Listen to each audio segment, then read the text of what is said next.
My name is Tanya and I was born and raised in England. During my adolescent years, I became an Islamist, and with my husband, we were trying to establish a caliphate. We moved around the world, found ourselves in Egypt and then Syria during the war. By this time, I was an agnostic. I decided to leave with my children because I didn't want to be a Muslim. We moved to America and I embraced American values. And now I'm learning about the Bible for the first time. Are you the king of the Jews? Jesus answered, Do you say this of your own accord, or did others say it to you about me? Pilate answered, Am I a Jew? Your own nation and the chief priests have delivered you over to me. What have you done? Jesus answered, My kingdom is not of this world.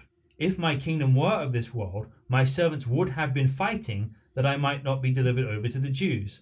But my kingdom is not from the world. Then Pilate said to him, So you are a king? Jesus answered, You say that I am a king. For this purpose I was born, and for this purpose I have come into the world, to bear witness to the truth. Everyone who is of the truth listens to my voice. Pilate said to him, What is truth? Now notice this philosophical cop-out from the governor, right? Because while Pilate may not know Jesus being God in the flesh or King of the Jews was truth, he did know that all these charges were bogus. And he's using his philosophy to avoid not dealing with something he needed to look into more. Mm-hmm. And this is what suppression of the truth looks like. It's that, okay, what is truth? How can anyone really know anything anywhere? But Pilate's question is not answered. Right, people always say today everyone has their own truth. Or is there, like, if I say something's the truth, they're like, will scoff because I used that word. Right. And so Pilate's, but the reason Pilate's using that, again, is he doesn't want to deal with doesn't want to do his job. Doesn't want to do his job. And what's interesting is this exact conversation here is the oldest manuscript fragment of the Bible we have. So we have a fragment of this conversation from about 70 AD. Okay. Which is like the oldest manuscript to writing date of anything in history in the ancient world. Okay. It's crazy how close that is. So it was recorded 70 years after Jesus died. No. 70 years before. 70 years after. After AD. No, so this is 30 AD, right? The manuscript is between 70 and 120 AD and how they date it, right? Okay. But that's the manuscript. That's not the original copy, right? Yeah. So if we're finding it from 70 to 120 AD, then it's from something way earlier than that. And then compiled at a different stage. Yeah, but it's just, but spread around the world, right? So this is everywhere within one generation. Mm-hmm. Everywhere in the world, these words have gone to, so that we find a manuscript the size of a postcard with this. Really? Yeah. All over the world? Well, all over the Roman world, right? So we're the Greek-speaking world, and a little bit out of that as well. But we find Bible manuscripts within the first, 200 years of Christianity all around the world. Right, just like in Islam when they found the different pieces of the Quran and put it together. Kind of, but this is not like the Bible's compiled from all these scattered pieces.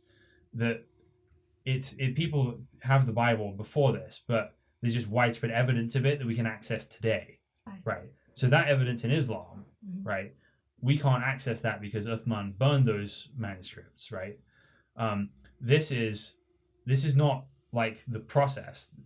It's the after effects, right? Okay, so like the Nicene Council didn't get to choose what goes in and out of the New Testament? No, the earliest list of New Testament books is written by Origen, and it's 100 years before the Council of Nicaea. Okay. And the way he talks about it as if, we know this, right? Everybody agrees on this, right? He's not arguing we should have these books. He's being like, yeah, the books we all know, this. But before that list, you have collections of books going around as well, right? So you have collections of Paul's writings, scripture, collections of the Gospels, scripture, collections of John's writings, scripture, right? Scattered throughout the world. About Marilyn Magdalene? Mary Magdalene? Yeah, man. So the Gospel of Mary Magdalene is a Gnostic gospel that comes from Alexandria, Egypt, about 200 years after these events.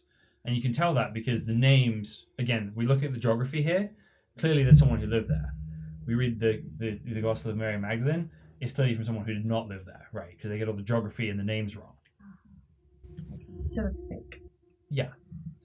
It has a different worldview as well, right? The Gnostic worldview is different from the Jewish worldview, right? Jewish worldview is physical world, one God, resurrection. Gnostic worldview is there's an evil God who created the physical world and a good God who is the spiritual world, and our job is to escape the spiritual, right? And so, whether you're Jewish or not, you have to admit, well, the New Testament believes in one God and the resurrection. And they might say, well, okay, well, the New Testament believes in the Trinity and the Judaic scriptures do not. But I think if you look at the Jewish scriptures, there's fingerprints of this idea going all the way back to the first chapter of the Bible. It's not something that's new with the New Testament. And also, I've been taught that in Judaism, they don't have the concept of hell. That's true in modern Judaism. It's not always true throughout Jewish history, and it's certainly not true of the Tanakh. The Tanakh? Meaning the Jewish Bible.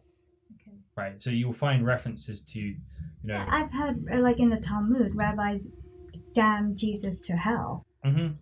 Which doesn't exist, right? Yeah. Right. Exactly. If that's what they really believe, because some Jewish people I know believe in reincarnation, and then today I'm hearing that they believe in resurrection.